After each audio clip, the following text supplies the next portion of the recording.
Hello, everyone. I'm Larry Walsh. This is Changing Channels. There is a movement in the technology industry amongst vendors and their partners. The vendors are steering more towards platforms, or I should say more specifically, becoming known as platforms. Through this platformization, they are becoming a connecting point. They are providing a diverse number of products to their partners and by extension to their customers, and they're becoming a consolidated source for their partners to source technologies.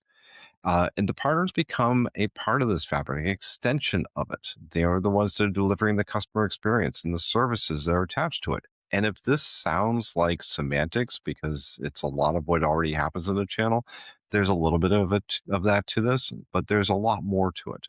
Through platforms is about consolidation, bringing partners closer to fewer vendors so that they can become more efficient and effective out in the market. And this is a big problem for partners. The average partner has 7 to 12 primary vendors and dozens of second and tertiary vendors on their line card. And all of that comes with cost.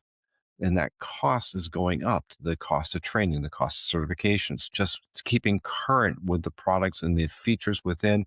That's really becoming prohibitive. So the solution is to consolidate down to fewer suppliers, fewer vendor relationships, and focusing on those that can deliver the most value. And the segment that actually has this problem probably more than others is security, because security is so diffuse. It's so diversified in terms of the number of vendors, the number of products, the number of approaches to protecting data and infrastructure, that it is almost like it's a part of the fabric of that segment of the industry, is that there's going to be multiple and overlapping relationships. But there are vendors out there that are trying to consolidate, trying to make it more advantageous for the partners to zero in on fewer vendor relationships. And one of them is Proofpoint.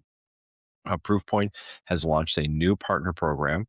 And through this program, not only are they trying to enable partners to grow on an experience level that they've developed over the past few years of being more optimized to work with, to now accelerate that and enabling the partners to focus in on them as a single point of security that they can then extend out to the market, to their customers more easily and efficiently, and by therefore also becoming more effective in generating revenue and profit. So Proofpoint is applying this new program. They see a lot of upside and opportunity from doing it, and they're not alone. But we thought it would be good to talk with Proofpoint and see how they're approaching it and what lessons other vendors can learn from it. So we asked Dan Duboisier, the Senior Vice President of Global Channels at Proofpoint, to join us here to talk about this new program and what it means for them and their partners. This is Changing Channels. I'm Larry Walsh. Let's get into it.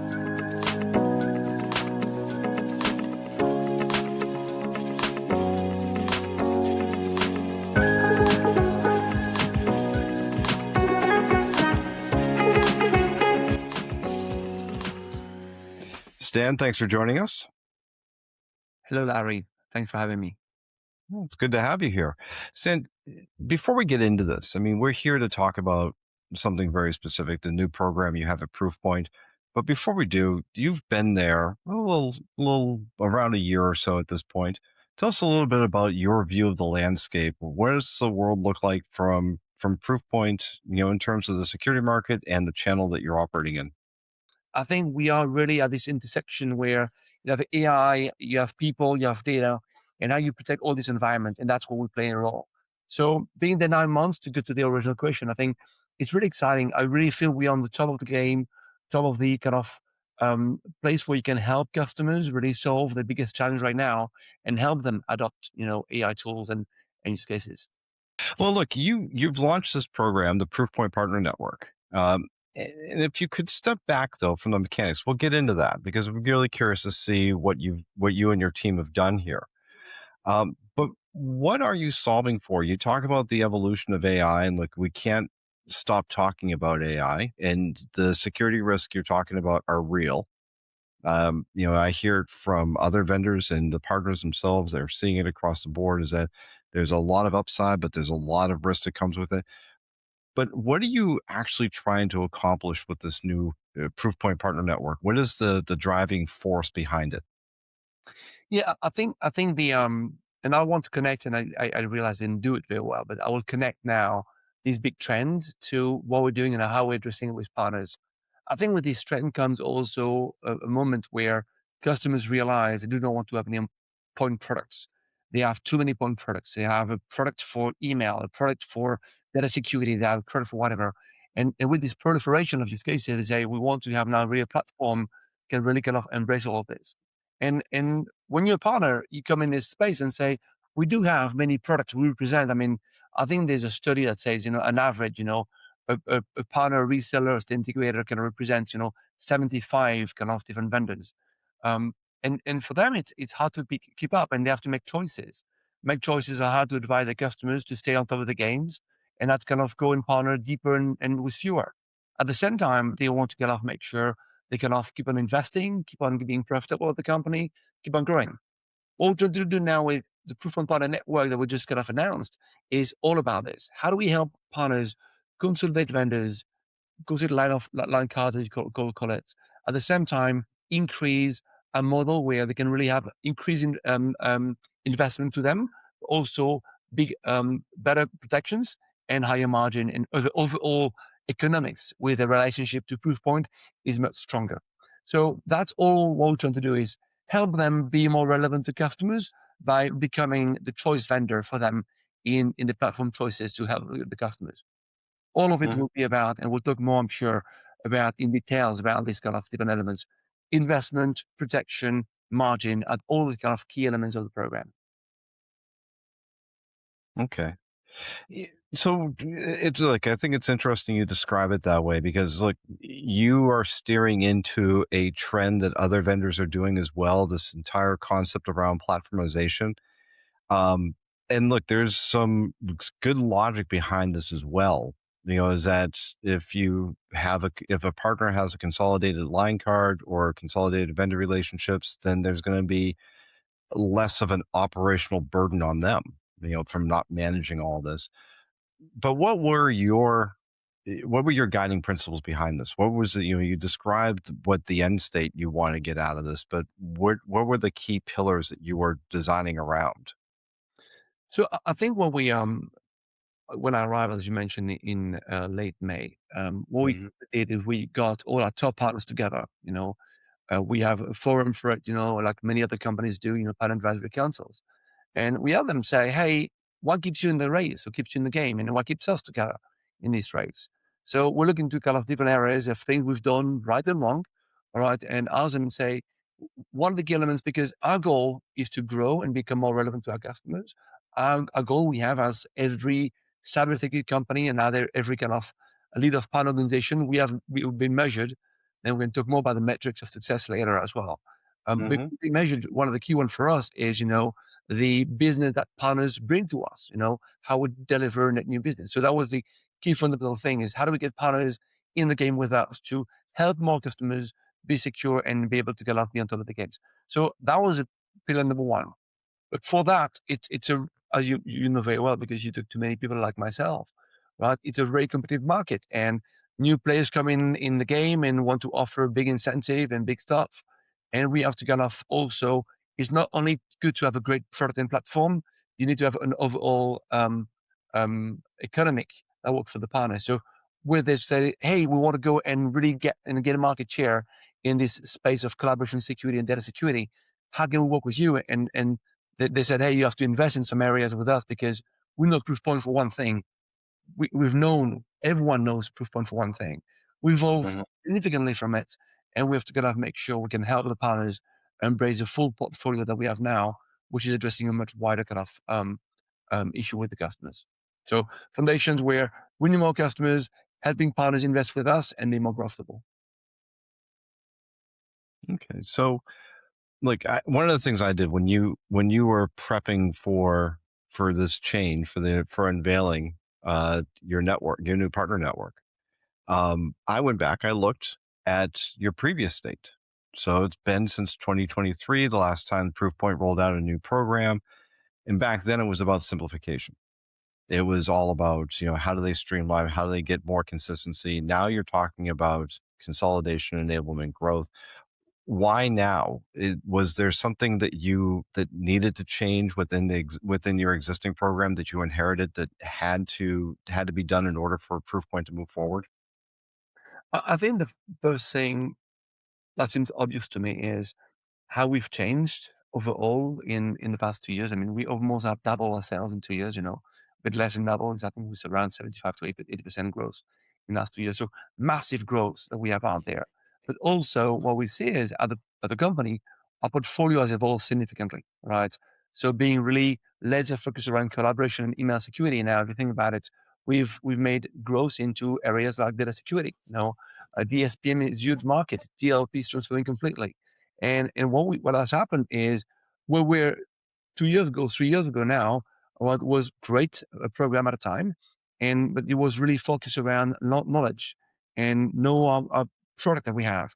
We've grown up from being a product to really platform, from the one platform for one use case to many use cases, and the market has evolved significantly as well. The partners have been challenged themselves by the pressure that they see in the market. Customer wants to buy direct. They go marketplaces. So many new elements have changed, and partners want to kind of bet on partners who kind of be agile and address their needs. And for us, being able to open up services, being able to stronger protection, stronger incumbency, investment in new product lines, I think that really addressed, the needs of the partner that we've heard today. So, what you do, you just build on a foundation. But this market, the cybersecurity and the AI market, is growing very, very fast. Terms we never knew 3 years ago, I mean, are now part of common language. For that, we have to evolve very, very fast. Like everything has to evolve. Nothing is static. The market conditions change, the technology change. In fact, one of the things that partners tell us is that they have a hard time keeping up with the pace of change. But something that I hear you saying is that you had things were the partners were moving in the right direction for you. The existing program was doing what it was supposed to do. Does that mean that the new program is more around acceleration when you say building on that foundation? Is that it more about building off of the things that were already in flight and adding a new element to it? Or are you also anticipating a course correction through this as well? No, I think it's more for an evolution rather than a revolution. I mean, the evolution comes also with what's coming up, in the market. For example, we're going to leverage, AI for, coaching and enablement. Well, before the only way to do enablement, what you do is just go behind a video and just wait for it. Now we have an element we're launching that we're piloting now about coaching moments, so we can train the models and get people to be trained on this. It's an evolution as well because we have deal registration, which is making it like now stronger. So partner want to invest with us can be sure it's a long term and can kind of get the margin protection and not being disrupted by someone's to go or achieving it through the deals. It's an evolution as well because we introduce back in rebates, something many vendors have done, and maybe that will catch up for us. Or we didn't have back in rebate until now, and now we have not one but two big back in rebates where partners can earn really a lot of cash based on performance. It's also perhaps not a revolution, but a good evolution because now we're offering really a whole roadmap for services and success with partners with abilities to do health check, run CISO decks, do performance management for customers, help run in implementation. Things that some companies have done natively and something that we didn't have until now. So it's just now great evolution for our partners. And the last but not least as well, which is also a catch up, I think, but a leap forward for us is being present on all marketplaces and becoming really global. So that's all together, that's a lot of the element that we have out there, but that comes at a really kind of a very compelling story for our partners. I want to come back to what you were saying about rebates because I know that's a new element, and I want to hear more about that. Um, but first, I want to touch on that what you said about providing the economics and providing protection to the partners. What exactly is it that you're protecting them for? Do you find that there's a need for the partners to invest more, for therefore you have to put a bigger safety net underneath them so that they feel comfortable with whatever risk exposures they're taking on? I think there's two elements. The first one is investment. It means that how we'll invest with the traditional kind of bucket of money that vendors have, which are contract and MDF. So that's one thing. And then two, and so that doesn't change. We keep on investing with our partners. We keep on steering investment to them. The shift we do in investment, we really steering the dial toward demand generation. All right, very clear dial. We're going to increase significantly demand generation investments, all right, and sometimes at the cost of something else. But we have a big steer around demand generation. When I talked about protection, I think what I mean by that is we are near very strong enterprise markets. We protect, we're saying, 85% of the Fortune 100 protect companies right now. And you can go to every market, in Europe, in Asia, in Americas, we are on top kind of Fortune companies. So we don't have like this very discount structure, which is by tier and so on. We have one, but it's not super effective. What's effective for us is to say, let's engage, work with a partner, go together in the trenches, develop an opportunity together, help a customer, invest with a customer. Sometimes investment can be months, in even some years. We have projects can be that long. Well, you have to be in the customer, invest with them. We'll talk about the protection. I mean that we do not want to have a partner coming up and shut them up, by kind of be able to beat them because there is an incentive somehow. So the protection protect them from the quotes from us, from a different partner could come in there. So and the protection comes at time of renewal as well. And something else we added this year as well, we added one more layer of protection, which is when we work on an opportunity, we invite a partner to help us throughout the journey. That's called co-sell. That's not a new term, but people know it.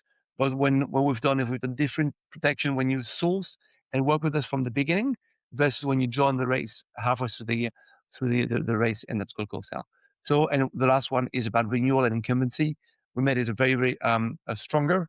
So making sure partners can really invest into a success motion with us, which was not a very strong incentive before. That makes perfect sense. All right, so let's come back to the rebates Yeah, because rebates are look, they've been around forever. And realizing, Proofpoint didn't do them before. And in fact, this is one of the things is that it's a very checkered landscape when it comes to SaaS companies like yours, in rebates. Do they do them? Do they not do them? Do they focus more in on the front end of the sales equation or the back end? What made rebates, an option for Proofpoint now? What is the idea behind giving partners that incentive on the back end? 10 years ago, all right, Proofpoint had 40% of its business going with and through partners. All right, that was 10 years ago. Today, we are not disclosing their numbers, but we can read the line in some of the publication out there. But we're a Hmm. multi-billion dollar company, and we have around 85% of business going with and through partners. Okay, so we've changed completely our DNA, right, to scale and grow with partners. Whether that's and we have different type of partner, whether that's really a volume player in DMR, whether that's a national player with cybersecurity practice, or even local partners. And with the acquisition of Hornet Security now, we have a very strong presence as well within MSP world. So context setting, we've really evolved to become really a partner-centric company. Now, second context element is we were really leading really the fortune kind of mega deals in cyber. And as we work with partners, they always engage with us. And that's great stuff. But we want to really create now an element where we really have partners leading the sales with us, being proactive in demand generation. So for that, you need to create really incentive and target metric around that. So with the introduction of partner source business, while we introduce also a new performance metric to say, hey, when you achieve goal that we defined together, all right, that growth goal against your performance last year, right, you can have two threshold of rebates. Goal one, goal two, and it's basically doubling your back in rebate from your $0. So that's pretty compelling for partners, so because we don't start from your goal, we just start from $0. So it's big rebate on this one. Second rebate is we're trying to address a different element. All right. Um, Many SaaS vendors, what they tend to do is they use partners to transact initially, and then they take care of the whole success motion, the whole elements on their own. We're not different. We have a big renewal team, big success team. And at the same time, we have now tens, hundreds of thousands of customers and quotes. And if the partners do not have a really strong incentive to be proactive with this, right, they Right. rely completely on us. And we said, what if we had really something we really engage our partner with this? So number one, we really kind of now introducing kind of success training and success program, so partners can really learn from us and take our best practice around this. And then we align into it a rebate. So a partner can say, well, I'm being trained on how to do renewal and success with Proofpoint, but now if I do my job and I kind of achieve some target, same concept, two objectives, you have a fallback and rebate, for all your renewal, all of it. All right. And if you achieve an additional kind of goal, you double the back and rebate. So every time we try to make the double, all right, a reality. Actually, sometimes even more than double. But it seems though is that there's a heavy emphasis on net new, wanting the partners to go capture new business, new logos, like for a SaaS base for a company built on subscriptions like Proofpoint, that's a huge issue. You already have a really good renewal rate. From what our understanding of it is that Proofpoint is actually has a lot of customer and partner loyalty once they're in your network. So the two questions here: how much of the new program is focused on driving that net new over the existing business, and why incent renewals if you already have a good renewal? You already have a good renewal business with your partners. So I think that's sometimes the difference between a point vendor and a platform vendor. A concept you know very well, you master very well, right, Larry, which is land and expand. And in Proofpoint, what you find out is when we bring a customer, whether that comes from any of our portfolio kind of entry points, what we find out is customers stay for a very long term. And when they don't stay because they just get more of the same products, is because they really understand the value of platform and they start consolidating their own products. They may say, hey, I do, email security is Proofpoint, and I know KnowBe4 for perhaps my awareness training. And like I said, in the realize that by the platform value, you can just make big savings but huge efficiencies. So for us, getting new customers is a path for growth, right? And because we just know that our customers one stay very long and expand the portfolio. And of course, as well, you can follow Proofpoint. We are very acquisitive. We've been acquiring companies quite a bit. By the time you have this show going on here, perhaps you're going to see some new things coming up. Like today, so I'm not discussing anything not public. But we are very acquisitive, and why? Because we want to be on the top of the customer's needs, and that's why you want to really incent partners to say, bring net new customers because the lifetime of customers is very long. We have an average, huge tenure of customers, right? But more than that, they really expand massively. They spend with Proofpoint because they just go and realize the value of the platform and consolidate and spend more and just expand with this. So that's one key thing. On renewal as well, I think the element of renewal is there is an appetite that we want to go after, which is what happens after the sales, right? And in the past, we were like very happy to have partners to go with us up to the sales and then up to the renewal. The reality is, from the day of the sales, a whole new journey starts. It will get success, right? And partners have then to be responsible for implementation, adoption, education. The overall success metric you may have in every customers. And we didn't really have a big program in this. We didn't really have a big value for our partners, and we're changing this. So I think that's kind of say, hey, we're going to help you now really monetize your partnership beyond the time of sale by adding your own services, adding your own IP on it. All right, maybe integrating our products with third party like CrowdStrike. We have great integration with the CrowdStrike, for example. Build up your own thing. Many manage the SOC for the customer, but then if you do this at a good job and therefore the customers kind of go and expand and renews, there's extra incentive for you. So it's almost a self-funded capability for that. And so they invest more, they have big incentive on the back end. So that goes back to my promise at the beginning of this conversation, which is we want to change the economics of our ecosystems. Yeah. When you talk about bringing more partners into the fold here and getting them more engaged around Proofpoint rather than having multiple or even dozens of other vendors that they're relying upon. And look, this is a common problem. We mentioned it earlier, is that, on average, a partner can have 7 to 12 primary vendors, dozens of second and tertiary vendors out there. So I mean, if you're talking about the big companies like Optiv and SHI, GuidePoint, I mean, those partners have literally dozens of vendors in their stable like you. Um, but the smaller you get, the harder it is to manage all of that. But when you talk about becoming that platform, about bringing more partners in and having that closer relationship so that they don't have to do that. Mhm. How many of your partners are actually capable today of executing against your vision? And what do you need to do to lift the ones that aren't? Yeah. So there's two aspects in your question I like, and one is the big guys. You named a few of them. You mentioned CW and Optiv and so on. I think many of them, they are really visionaries in what they do. They engage with small vendors that were small, and as they grow and so on, they were partnered with them and so on. But where you're going to find them, and I'm sure you're interviewing many of them as well, what you're going to hear them say is the customers ask them to consolidate. The customers ask them, I do not want to have point products anymore. So all of them have right now, right, an element where they say, we will go more strategic with fewer. At the same time, going back to the original question about competency, I think in every vendor you have portfolio where that has a very complex kind of deployment. If you're talking about helping a customer, deploy a secure kind of Gen AI or deploy securely the agentic workspace, that's you cannot ask this to the mom and pop shops.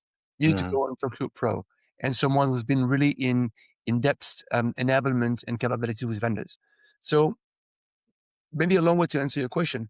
We do not try to be friends with everyone. We do not try to enable everybody. All right. I think, and I've still a lot of partners going to go and say, doing a great job to enable, customers with some of the fundamental of cybersecurity, right? Today, there's a kind of table stakes of cyber. And this one, we are one of them on some of our products. So basically, email, data security, and perhaps even, security awareness training. I don't think these ones are extremely complex for the mid-sized enterprises. But if you take the same kind of technology for complex enterprises in the Fortune 500, you cannot go with the same type of partners.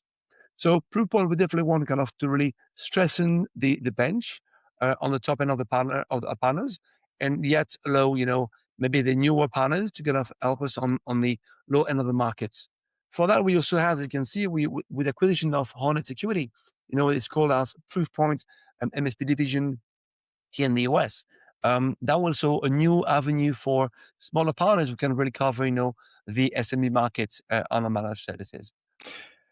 So one of the things we do here at Chillnomics is that we do track partner sentiment towards different vendors, Proofpoint being among them.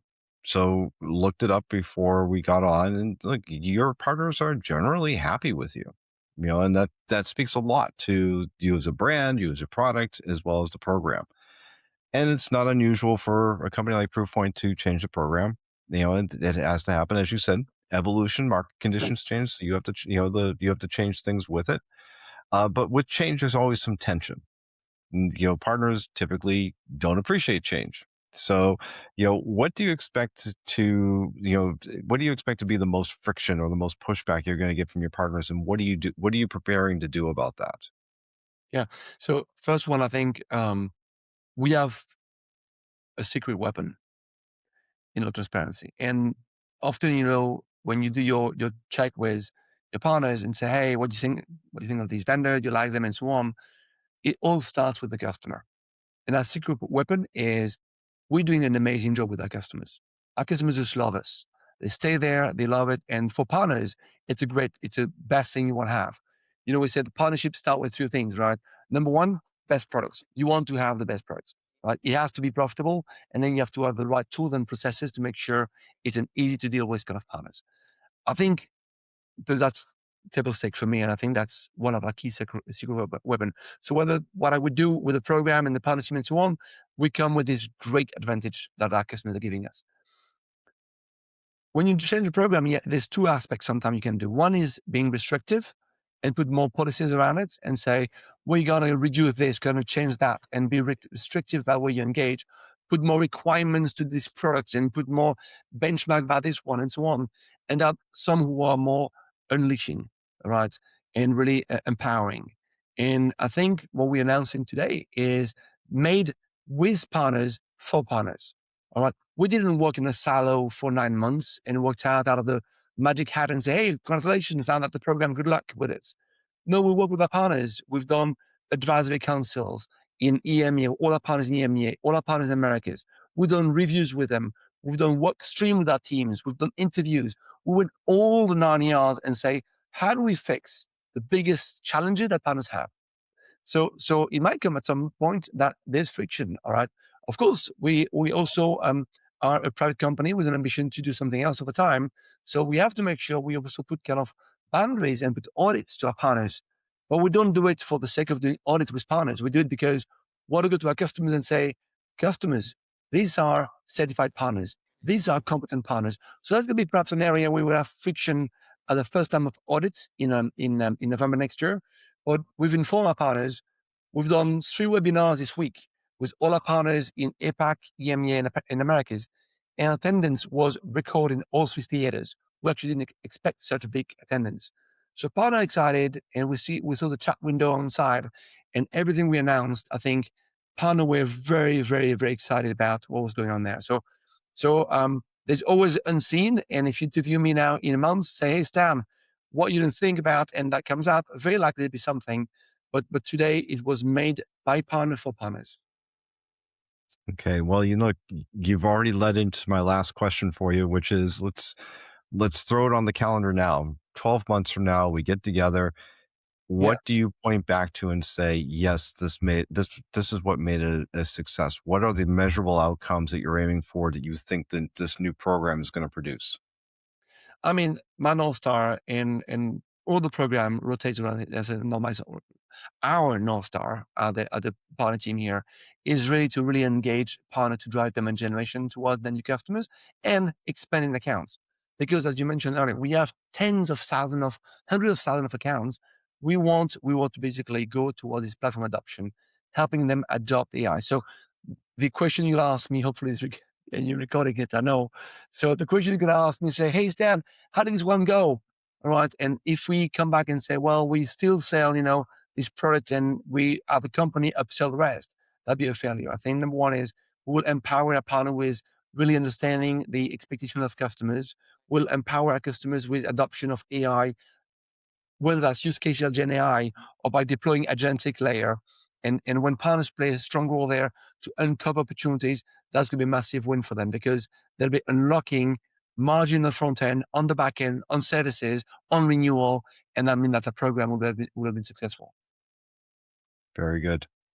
Stan, wish you and Proofpoint the best of luck with the new program and hope you and your partners find lots of success. Larry, thank you so much. Hopefully, my Californian accent was not too off track today, and of course, you didn't get it. You got it. I was born and raised in Paris, and I tend to be excited. So hopefully, that translates well. Thank you very much for having me on I, your show. Really appreciate it. Thanks for your time. well, that's about all the time we have for this edition of Changing Channels. Again, I want to thank our guest, Stan Bose, the Senior Vice President of Global Channels at Proofpoint. And I also want to thank all of you, as always, for joining us here in Changing Channels. We do this podcast to help everyone understand the issues and the trends that are impacting the channels and partnerships so we can make this part of the industry better for everyone. If you like what we're doing here, please hit like, hit subscribe, tell your friends, and also check out our other podcasts, In the Margins and the Network Effect, and also all the great best practices and research we have at Channelnomics. Until next time, I'm Larry Walsh.